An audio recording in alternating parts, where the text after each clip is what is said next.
It seems to me right now with everything that's happening in the world that we really would do ourselves a solid to take a step back and ask some deeper questions about how our empathic system works. So I don't know if you've ever thought of your system that way, your kind of biopsychic, biomystical system that way, but you do have an empathic system within your biopsychic system. So just like we have a digestive system, circulatory system, we have a respiratory system, we have different systems that comprise the whole entirety of our human anatomy and also our body and our biology. Our kind of psycho-spiritual biopsychic system works the same way. We have different systems that comprise how we metabolize life, and not just what we see with the five senses of life, but also all the energetics of life, the psychic fields of life, the emotional and mental fields of life. All of that is also kind of coming into your own personal system, and your personal system is metabolizing that some way. Now, a lot of it's very unconscious, subconscious. We don't really think a lot about it. And sometimes that's the issue, is that we're not mindful, for example, of how our empathic system works. Now, last Friday, and if you're just watching this video and you didn't see last Friday, you can go to my Facebook page and watch it. I talked about how everything that's happening in that outer world of all of its energy fields, it registers typically first in our emotional system personally, especially when it comes to empathy. So I thought it'd be good this time to actually define what empathy is, because I think if we're going to look at your empathic anatomy, the anatomy of your empathic system, we've got to understand, well, what is empathy? Where does it come from? What exactly is it? Now, empathy is a natural human skill. It is the capacity, I'm going to riff around on a definition here, but it's the capacity to feel other people as if their feelings are your own. But it's more than just the feeling function as well. For example, there's mental empathy, where we can kind of understand and empathize through the mind, not our emotional system, but through the mind, what someone's going through. And a lot of times that kind of empathy can feel a little colder, because it isn't emotional. It's more, yeah, I kind of hear you, I get you, but it's not, I feel you. It's rather, I kind of see, perceive, and I can mentally kind of connect to what's happening to you. I have some mental empathy here. So then we do have, yes, of course, which we all know too well, emotional empathy, where our emotional systems are feeling and matching and feeling into and with other people. Very, very real. But beyond that, there's other forms of empathy. There's psychic empathy. What about somatic empathy, where literally you feel someone else's pain in your body? So if someone were to get hurt, you would feel it just like it hurt you. Someone, breaks their arm. All of a sudden it feels like you broke your arm. That's called somatic empathy, where your actual body is able to feel what someone else's body is feeling. Crazy, right? But very real and very true. And then psychic empathy. Now, when we start to cross into psychic empathy, it gets very, very dynamic. But I'm gonna sort of stop there for now and just have you kind of reflect on all the different parts of your empathic system. So, your mental empathic system, your physical empathic system. These are all part of the empathic system, the human empathic system. And let me just say, empathy is a natural human instinct, if you will. It's a natural human sense that really comes from a survival skill. So if you let's just go back to where, people were just hoping to hunt and farm to survive. Let's go back to our ancestors that far. Their bodies as they were evolving, the human anatomy, the human system of survival, empathy became a survival skill where you could feel and sense beyond your own personal system other things out there in an effort to better survive. So whereas we more relate to empathy now as, feeling for people in its more toxic variety, or feeling with people in its more compassionate variety, we still nonetheless have to understand that empathy, in a way, it isn't that big a deal. It's been around for a long, long time. But there is a big deal going on with it now. And that is something I've tracked through all the intuitive readings I've done my whole entire career, and also, frankly, just in my own system in my own life. And that is, as human beings, there's a phenomena going on now in which there are souls that are high voltage multisensory souls that I call empathic souls, that are incarnating into human form during this very axial, shifty, and vulnerable time on the planet. And I sense that this has been happening for a solid 100 years, and it's increasing in its magnitude, meaning more and more souls have been coming to the planet as this planet's has been heading toward a very vulnerable shift, which we're really living in now, full on. And what these souls have a capacity to do on a soul level, I'm not even in the human body yet. Wait for it. But on a soul level, is that they have a capacity to sense vibrations and spectrums and channel energies that other souls cannot. Now imagine that kind of energetics of a soul having now to incarnate into the 5 sensory psychology and 5 sensory senses of being human. Not only that, imagine all of the complications and challenges that are going to come up while that genie is being put into a bottle called the human body. Now, pause button on that, and I want to remind all of you that I'm doing a free webcast event on that exclusively. Everything I just said, I'm taking even deeper, and there's a link to sign up for that underneath this video. Get yourself registered. It's coming up within a week. So, if you want to join me for that. But I want to put that on the map, because what I did first here is I showed you, hey, being empathic, having an empathic human system is a byproduct of human survival, evolutionary biology, and psychology. It's not that big a deal. But if you just took what I just said, and on the other side of this, there have been, and increasingly are more, empathic souls incarnating, it changes some perspectives. How about perspectives like this? The perspective that somehow what's happening, check this out, it's a reversal, but an accurate one. Everyone has oftentimes framed our evolution in the multisensory, let's say, spectrum of evolution as this. We're human beings becoming multisensory beings. And that's not accurate, not from where I'm standing. What is probably more accurate to say, it's a both and thing, because it's accurate and it's not. It's not accurate in this sense. What's happening is you have high voltage souls with high voltage senses merging into the nervous systems and biology and human anatomy of human beings.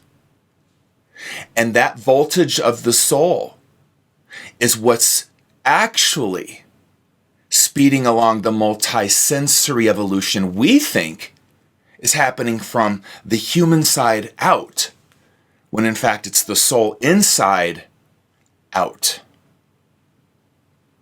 So if you get what I just said, what that means is, and this is where I'm going, because what I began to see after thousands of intuitive readings over the 15 years I did them full time, was that about 85% of my clients were empathic souls. That's exactly why they ended up coming to me. was because check this out, there are not adequate models in psychology that exist that address this phenomena.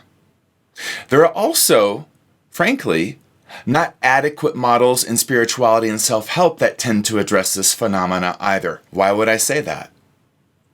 Well, you're gonna track with me right now, because any time that we have spoken of empathy within self-help and spirituality circles, most of the time it's from a framework or a worldview that empathy victimizes us, that we're so highly sensitive we can barely handle life.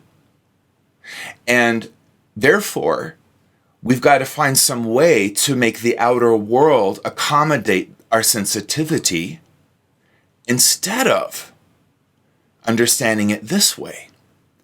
That maybe the real journey here is understanding the empathic soul's challenges as it merges into a five-sensory model of consciousness called the human being, addressing those challenges from a very different point of view, not from a victim place, rather from, oh, this is bumpy, because it is bumpy. And it would make you feel sometimes like you're being victimized and overwhelmed and overloaded. Absolutely. But what's true is if you're an empathic soul, you have an empathic soul contract. And I'm telling you right now, with 100% of me behind what I'm about to say, the empathic soul contract is not about collapsing into victimizing empathy overload and then having to rearrange the environment and hide away from the world so you can get through this life. Not at all. Rather, it is about addressing, hey, this is bumpy. I'm overloaded. I'm overwhelmed. True story. True. So, what are my power pivots then? Because I know, per my empathic soul contract, that I didn't just show up here on this planet to make being an empathic victim my identity, part one, and to walk around calling myself an empath, part two, as if that somehow makes me special. I came here to be an alchemist, an intuitive counselor, an artist, a healer. You get me? I came here to take the lead of life and turn it into the gold of the soul. And no one pulls that off when they're collapsed in victimhood. I promise you that. So, while it can feel overwhelming, and you're not making that up, to be just like bombarded by the psychic field, and you can be a soul that does, yes, indeed, pick up on bandwidths and frequencies that are larger than just and beyond the scope of just the five senses. 100% true. But let me tell you this. The reason why you're overwhelmed and overloaded isn't because you can pick up on all that stuff. Exclusively anyway. Rather, it's that there have been, best way I can say this, some maladapted patterning that occurred psychologically for you, psychospiritually for you, as you grew up in a culture, society, family, with no models of development for you on how to merge your empathic soul with the five sensory human life. So, the reason why I find this so important right now is, one, I don't like seeing people suffer. I want to, my journey, my mission as an empathic soul, of which I am one, is to be someone that can guide people in a different way to to where, hey, let's start to chart and track your empathic system's development, and let's find out what just went amiss here. How can we make it right? What are our power pivots? What perspectives can I share with you about what your system's doing so you can take the reins of it and not be overloaded and overwhelmed anymore? Because I can. I've mapped this for almost 20 years in people. But it's going to take a lot of pivoting, and as you just saw, thought reversals. We're not becoming multisensory. We're empathic souls that are reharmonizing and reorganizing the 5 sensory apparatus we were incarnated into. That's what's going down. We were always multisensory. And the nervous systems of human beings weren't exactly ready. And we are part of this new emerging phenomena. And we're coming down now to Earth. Why? Because we've got to learn how to live in empathic holism with life, or we're not making it as a species. The human species will not get through this. If we cannot learn what it means to live our lives within empathic holism, game over. And living within empathic holism, frankly, and I don't mean to offend anyone, but, I got a little Judge Judy in me. It's how it is. Doesn't mean we run around calling ourselves empaths, as if one, that makes us extra special, and two, makes us victims. So you do want to understand when your psychology is grasping at things to get to enough or be special, versus you actually describing what your system does as a highly sensitive person because you're an empathic soul trying to recalibrate a 5 sensory body. Now, if you call yourself an empath out of that, I'm down with that. I got you. I feel you. True story. But if you throw around empath casually as if it's something that makes you special or gets you to enough, or, is a way to share a victim story, I'm just going to tell you, I don't think that serves your potential. You're still enough. You're always enough. But that's not going to serve your potential. What'll serve your potential is reversing course here and saying, I am indeed highly sensitive. I am indeed overwhelmed by crowd energy.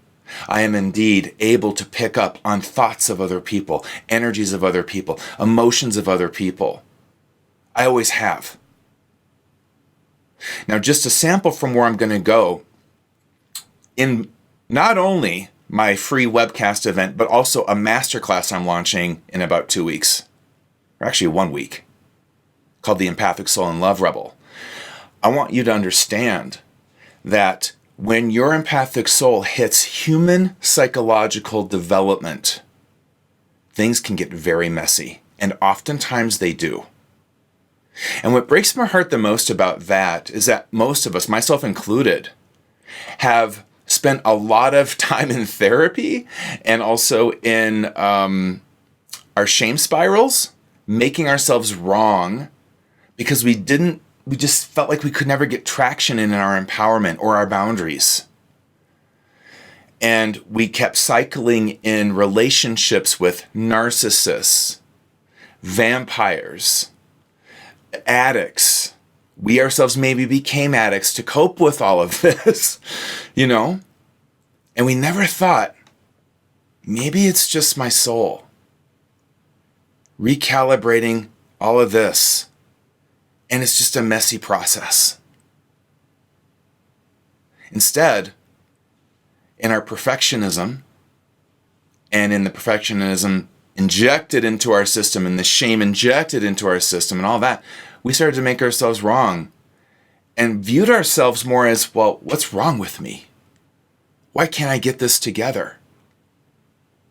And what I want to give you is the medicine. Hey, nothing's wrong with you at all. You're having this experience of incarnating this genie of soul that is you, that feels spectrums, is holographically capable of moving in the world and feeling and sensing and perceiving dimensionally far more than what the five senses can do. And that genie is trying to figure out how to deal with the human psychology, the five sensory human psychology you're in, the five senses you're in.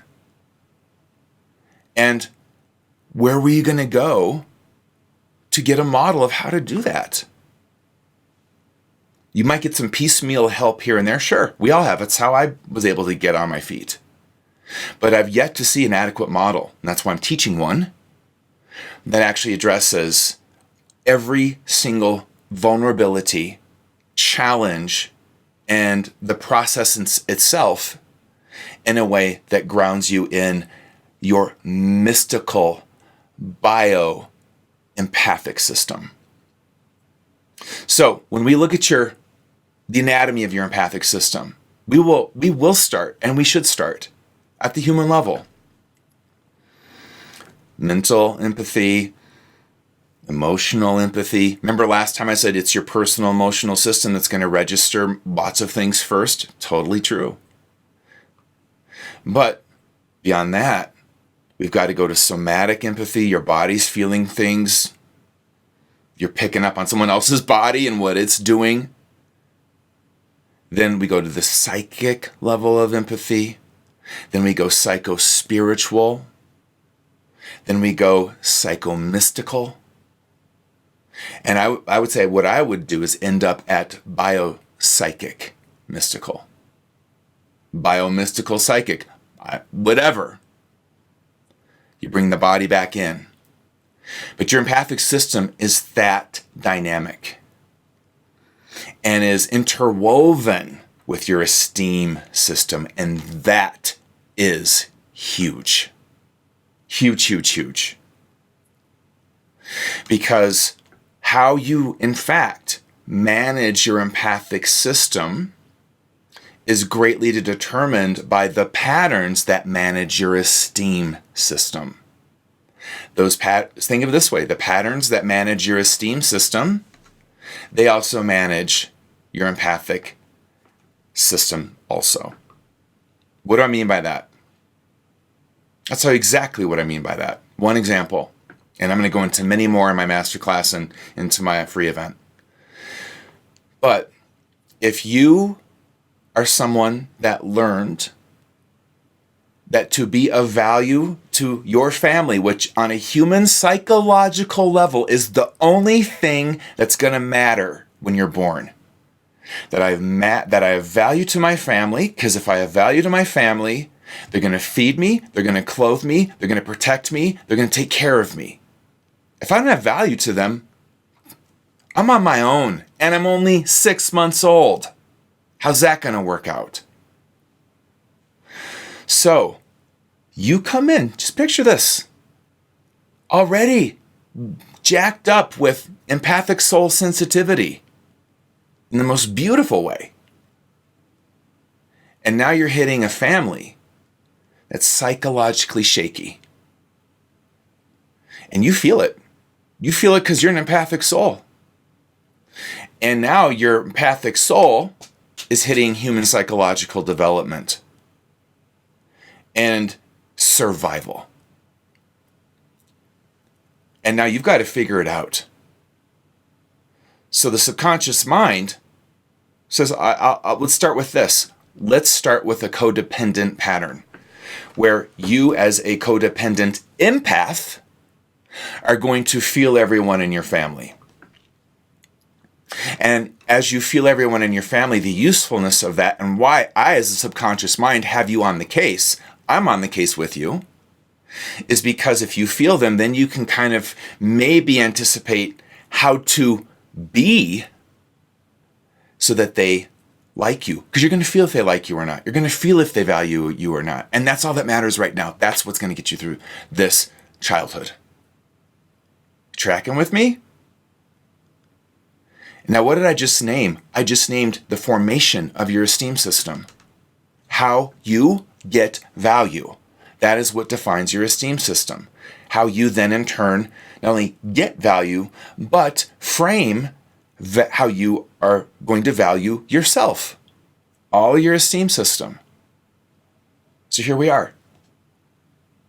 Now, that's just one example and one archetypal possibility of what can happen in the development of an empathic soul hitting the human life. And here's the good news, because that's huge to understand. And there's so much more there. But let me tell you the good news. There is another way now, as you wake up to your mystical nature, to power pivot your empathic system, such that you don't get psychically contaminated and toxic. You don't get overwhelmed by the psychic funk in the atmosphere. And if you do, you have ways to manage that are self-connecting, healthy, and not BS, but they're legit and real. They're not airy-fairy smudge away. No, they're hardcore on the ground level. I got this. I know the power pivots I've got to make and what I need to do and where my esteem system is and that compass of esteem is in all of this that's going down. Sage ain't taking care of that. Like I said in part 1, if you want to know why you're psychically contaminated, the first question I'd point you to is how'd you get dirty in the first place and why? Now, if you're a codependent empath, like I just mentioned, you're going to go get all dirty. Why? Because you're codependently trying to manage and feel for everyone and feel for them so that they like you and that they value you. And you think that pattern just stayed in childhood? No, it transplanted itself into every adult relationship you've made. That's just one example. So what I wanted to give you is food for thought, obviously. But I also wanted to give you, because I saw a lot of questions coming in last time, and even this time a little bit, that they're just different variations of a core issue. The questions come from the core issue, but they're just different variations of it. When you have questions around boundaries and questions how to release bad juju from your field, or it's variations of the same thing to me. I'd rather tell you the core thing, because the answer to the questions is already in it. If you understand the core reason, for example, why your psychic hygiene blows up in your face, why you get so psychically contaminated. If you get to the core wires, well, now we don't have to ask, well, how do I, shake off funk after I talk to this person? And what do I do after I'm in a crowd? And there's skills and things you can do to facilitate that. Like I said, I'm a big salt bath fan. I like sage. I like incense. But none of that is going to help me clean out my field after a codependent shadow rescue mission. Because it's the pattern that keeps getting me funked up. That's the issue. And I can take salt bath after salt bath, but I'll just keep coming back to the pig pen and roll my field around in more of that if my esteem system locked in such a way where that's how I have learned to get value, and it's maybe the only way I know how to get value. So take some of this and see if you can't extrapolate for yourselves some jewels, some threads, some insights. And definitely sign up for my Empathic Soul free webcast event and be on the lookout for when my masterclass drops. It's 6 parts, and I'm just going to show you what that image is going to look like so you can kind of make sure you're in the know. The Empathic Soul and Love Rebel, y'all. 6 parts, dropping with a COVID-19 discount next week, next Thursday. So I think you're going to really want to get in this course. If what I just said speaks to you in any form or any way, and once you read the description of the course as well, then I would look alive and hopefully you will join me. because this is something that really personally breaks my heart. I've worked with so many clients for so long and seen the same challenges like this come up, where it's a misperception of sorts, as I just explained, and we have a tendency of beating ourselves up when we have issues, when we have challenges as people. Our culture teaches us to do that, and it's even doubly more wounding to oneself to take what is really, let's say, an empathic soul process that's a bit messy, and then beat ourselves up because it's messy. Well, it is, but it doesn't always have to be. And there is a whole nother level of destiny awaiting you when you start to live from your empathic soul's truth and the truth of your empathic soul's contract. So I have so much more to say about this. I want to give you a couple hints. I can't help myself. So the empathic soul contract, that the study of that, I'm speechless when I think of the client examples and the things I've seen through the study of that particular sacred agreement and the archetypes involved. Archetypes like the wounded healer, the bodhisattva, archetypes like the mystical lover and the love rebel. And let me just say, I can say those and you're all going to have different associations. Some of you might be like, I don't even know what you just said. Bodhi what? But that's why I'm saying join me for the webcast event and the masterclass if you can. Because I'm going to go into deeper territory. And the reason why I say that too is because those are likely forces in your own contract that you do not understand adequately. And let me tell you, if you've been looking at these forces from the lens of being a victimized empath, you definitely don't understand them. How could you? You're not seeing through power. You're seeing through victim consciousness. None of us can see clearly through victim consciousness the truth of our contracts. I think it's important to know different types of empathy. What I would say, do this, before next Friday. Take some time and track your own empathy. Sense, what is your dominant empathic sense? Are you more of a mental empathic person? Are you more emotional? Are you more psychic, which throws in a lot of different stuff? Are you more somatic? Do you feel people through your body and things through your body? Where do you have a sense of where your empathy is strongest? And when it's kicked online? And maybe what takes it offline? Just start to, work on some awareness around your empathic anatomy and your empathic system. And I didn't exactly fully map out in its entirety the empathic anatomy because some of it takes us down places that I'm reserving for the course. But I want you to know there's more than just what I mentioned as well, especially when you get into the higher voltages of the empathic soul's anatomy and what the empathic soul does when it plops into the human empathic anatomy. It completely reorganizes the human empathic system, which I'll be talking about inside the class. So, questions?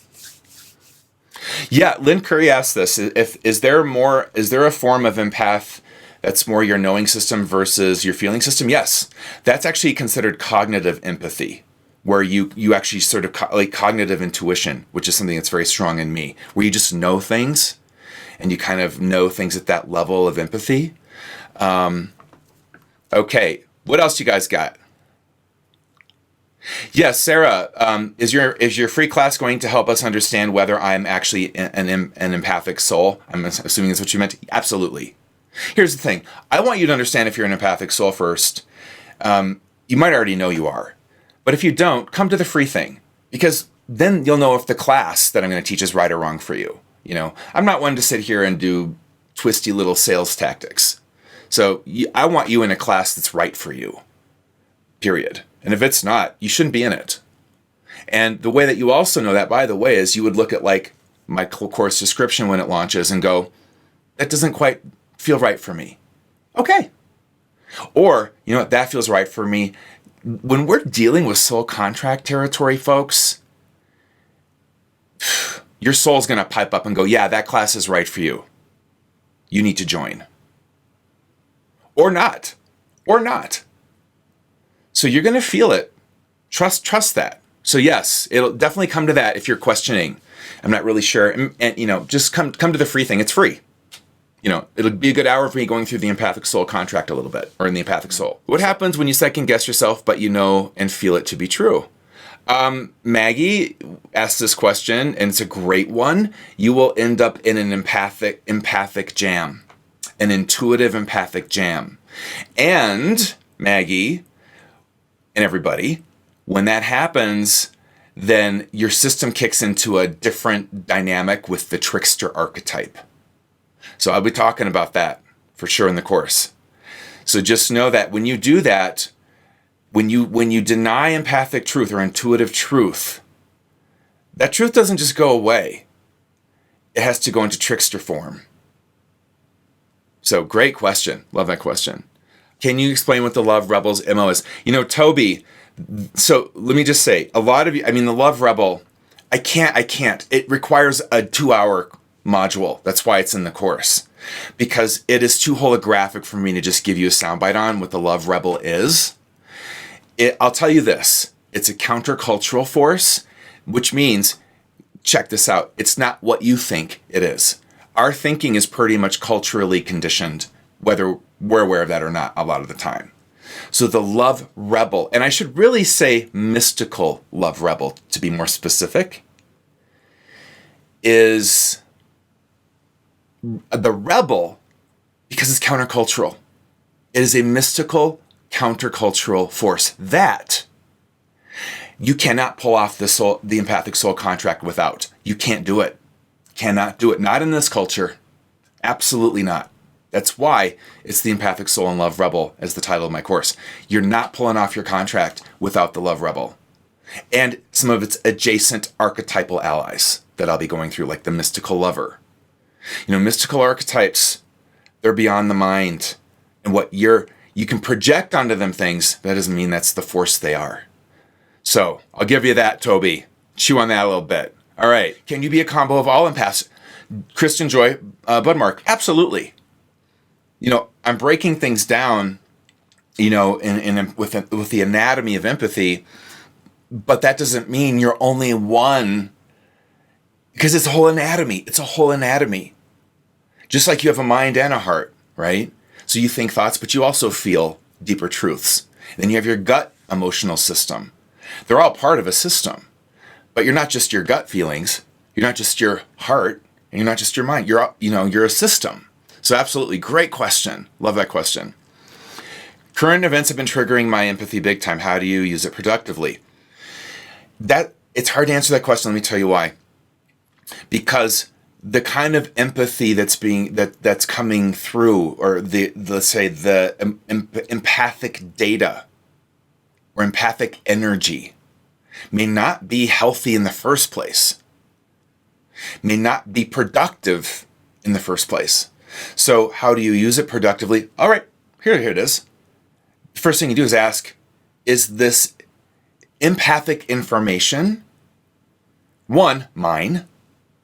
In other words, I'm just generating my own personal emotional experiences, and I need to take a journey into my personal emotional system and feel through some things to heal something, to do a power pivot, whatever. Two, not mine.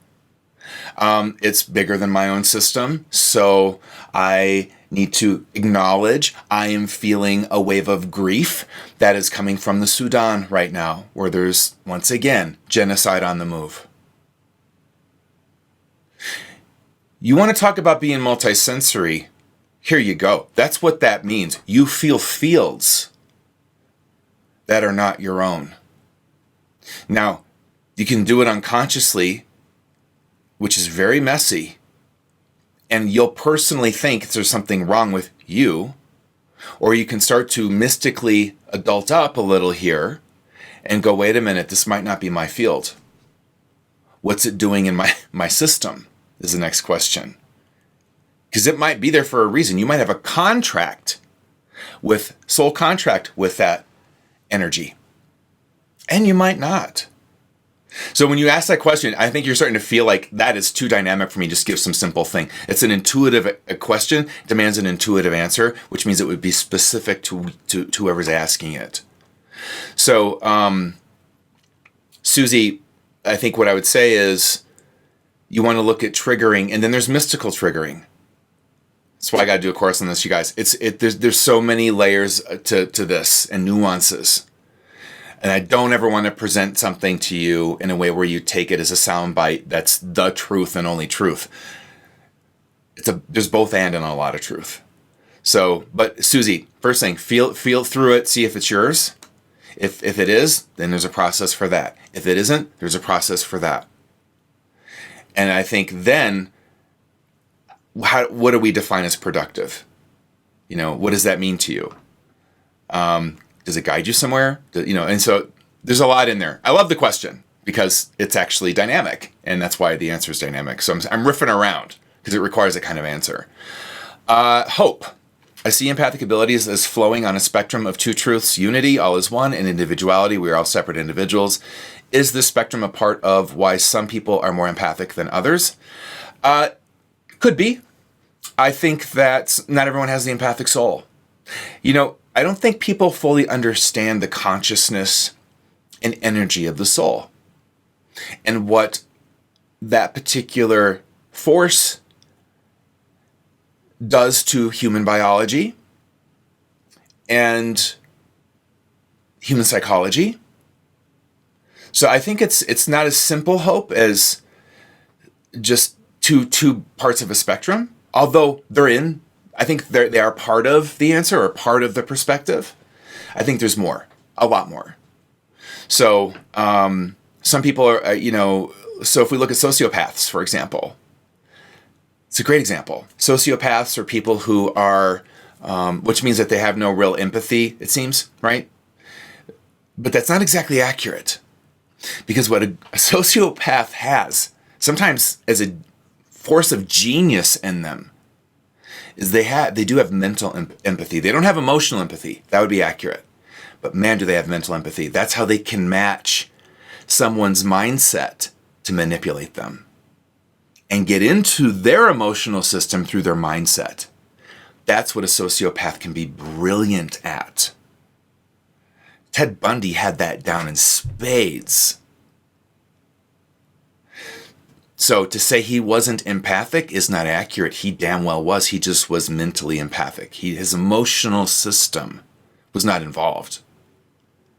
Not in any sort of connecting, nourishing way. But that dude could seduce you and match your mindset through mental empathy, mental vibrational matching, and read your mind. And then in doing so, know exactly how to manipulate you into getting into his car, whatever. You know what I'm saying? Love that question. Nevi, can your empathic soul cause strange heightening of your five senses? Yes. That's exactly what I'm talking about. Exactly how it does that. And exactly how to... and I don't know if I want to use the word manage. I'll dip in that word a little bit on how to manage that. I think channel is a better word. Channel that. Channel it. Can you be empathic some of the time, or if you're truly an empath, it happens all the time? Great question, Joni. My intuitive skill set is a great place to answer that. There is, for me, an ongoing empathic capacity to feel people, to feel energetic fields larger than my own, beyond my own. And some of that operates without my conscious intervention, and sometimes it gets away from me. Yet, when I do readings on people, there's a switch that flips. Consciously flips the switch, and now a whole bandwidth of perception opens. And opens wide. And that, for me, is a conscious thing. So I think it's both and, Joni. Yeah, you can be more highly focused in your empathy some of the time. And sometimes there's something buzzing around and on in the background all the time. And sometimes you can, and that's what we're going to learn, sort of close the channel down. and open it up. It's absolutely one of the essential skills of the empathic soul and a necessity to begin mastering as part of the empathic soul contract, living out that contract in its fullest potential. So, love the question. It's coming up in the course. Love it. Any other questions? You guys, great questions. You guys are tracking with me. I love this. You guys are like, boom, boom. Yeah, so another thing that, and maybe this is what I'll talk about next Friday. So let me set up what I want to talk about next Friday. And I'm going to get to you, Dana, I saw your question. You've been writing it so many times, I've got to answer that. And then I'm going to talk about what we're getting to next Friday. So Dana says, what's the difference between intuitively picking up data from the field and projecting junk onto others? Yeah, what is the difference? I'll ask all of you, how do you know you're perceiving versus projecting? And that's what Dana's really asking. What would be a way to know?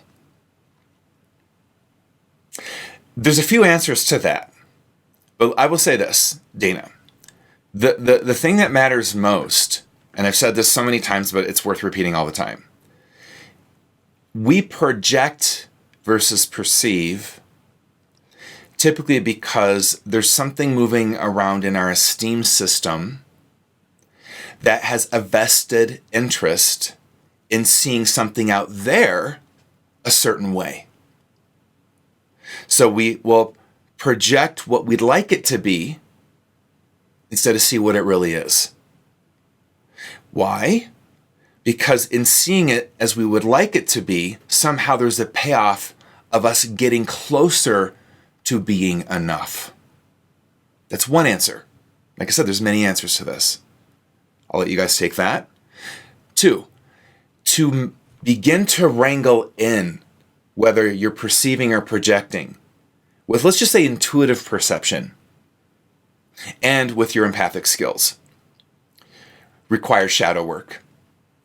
The clearest intuitives, psychics, or channels are always the ones that have done some shadow work on themselves. If you're not, and engage in it as a spiritual practice ongoing. It's not just a one-off, I did some shadow work, now I'm clear. So what shadow work will do is it neutralizes shadow territory in your psyche. And shadow territory, when it's activated, is what we tend to project. But when it's neutral and we have de-esteemed it, we have neutralized its influence on our esteem. For better or for worse, it's just a neutral thing about us. It doesn't lift our esteem, it doesn't diminish our esteem, it just is what's true. When that gets brought into play, well, now when you see things, your esteem isn't trying to generate a projection. And projections aren't always seeing things as you'd like them to be. Sometimes it is getting rid of shadow content you cannot handle about yourself. It's called scapegoating. But you're going to know the difference because, and this is the key word, there's activation or neutrality. Keywords. If I'm perceiving something and it's neutral to me, just like it would be for a client. I've had clients, for example, that have had affairs on their spouses. And as I'm reading the affair, I'm not judging. It's neutral territory to me. I'm perceiving why they did it, the dynamics involved, and how to help that, and how to help them. That's it. So I know I'm clear. I'm not projecting. If I was projecting, then my shadow judge would come online. And, oh, they're so terrible for having an affair. Anytime you've got that kind of vibration in your perception, judgmental versus perceptual, that's how you're going to know. That's exactly how you're going to know you're projecting. Or graspy, I need it to be like this for me. I need to see it this way. Versus, I'm willing to see it as it is. That's how you're going to know. Just a few quick Dana, insights for you. This time. Next Friday, you, me. We're going to talk about boundaries, right? Because if we're going to have a discussion around empathy and being an empathic soul and having an empathic soul contract, I know you guys are wondering about boundaries.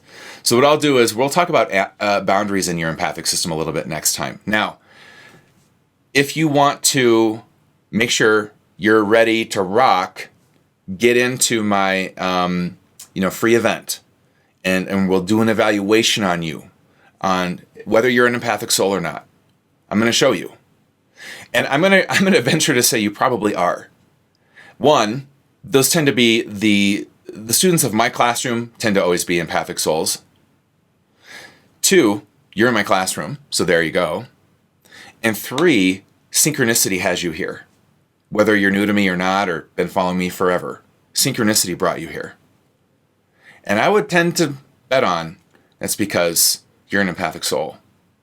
So, join me in the free event. That's the 19th of July. We've got a little time yet. Obviously, it's 9 days. It's going to be on a Sunday, so hopefully you all can make it. But get it on your calendar, get registered, absolutely free, and just be on the lookout for my masterclass. When I drop the masterclass, there'll be a great discount on it for about a week. So get in on that while it's hot. All right, you guys, this was awesome. Thank you for joining me for Facebook Live Friday. Go make yourself, if you can, a little iced coffee. And have an awesome and amazing weekend. Love yourself no matter what. Be with yourself no matter what. You are enough no matter what. Have I made myself clear? Can I get an amen? And I'll see you guys next Friday.